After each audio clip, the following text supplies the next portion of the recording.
Voilà, on va faire un cours sur le caractère des personnes qui ont un prénom qui commence par la lettre Resh, le R en français.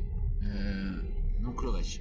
Resh, c'est la première lettre du mot Ratson. Ratson, c'est la volonté. Donc c'est des personnes qui, comme il est marqué dans Zohar, dans la première lettre, bon, de toute façon on n'explique qu'une lettre, mais c'est des personnes qui ont une grande force de volonté. La volonté, il y a marqué dans la Torah, c'est quoi la volonté? Il n'y a rien qui résiste à la volonté. Donc c'est des personnes que quand ils ont décidé quelque chose, ils sont prêts à tout donner pour réussir. Après, il y a deux formes de volonté. Il y a la volonté superficielle et la volonté profonde. C'est quoi la volonté superficielle? Par exemple, je donne un exemple, tout le monde veut être riche, mais c'est pas pour autant que tout le monde est riche. Pourquoi? Parce qu'ils le veulent, mais pas de telle manière qu'ils sont prêts à faire de tous les sacrifices pour y arriver.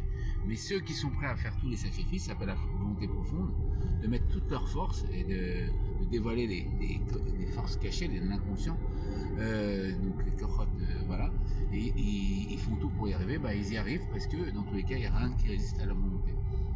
Donc c'est des personnes voilà, qui ont une grande force de volonté et que quand ils ont décidé quelque chose, bah, ça dépend si c'est la volonté superficielle ou profonde, mais voilà, c'est des personnes qui veulent des choses, mais quand ils sont prêts à user de toute leur force pour y arriver, bah, ils arrivent à réussir tout ce qu'ils entreprennent. Voilà, ça c'est les grandes lignes. Après, bon, ouais, vous savez, quelqu'un qui a une volonté en tête et qui veut faire ce qu'il veut, bah, tout le monde ne voit pas les choses de la même façon en fonction de son parcours de vie, son bagage intellectuel et émotionnel. Et donc des personnes vont lui dire ah non, il faut penser différemment, et ils vont dire mais c'est quelqu'un de têtu. Ça peut être péjoratif, ça peut être un terme qui peut employer pour qualifier cette personne-là. Ah mais lui c'est quelqu'un de têtu, il écoute personne, etc.